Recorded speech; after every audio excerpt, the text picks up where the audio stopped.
So here's how you can import 4K videos to the iPad. Let's get started. If you're new on this channel, make sure you stay tuned by subscribing, and therefore you're not going to miss anything important.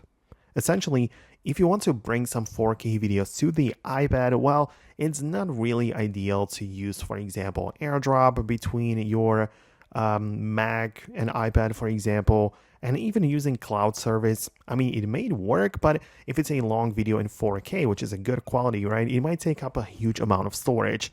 So for me, the best way I find it to bring these 4K videos to the iPad is by utilizing a middle device. I like to use either the SSD drive or an SD card. The whole point is that I just connect it to one device, like to my phone or computer, and move the files there.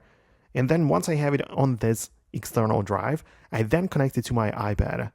And on the iPad, I can locate the Files app, go to Locations right here, and the external drive and disk should appear right here. So I can locate it, check out my 4K videos in here. I can select them, copy them to my local storage, or save them in my photo gallery, or do whatever else I need to do. But utilizing this like external physical device makes it much more reliable, if you ask me, and this is the way I prefer to do it.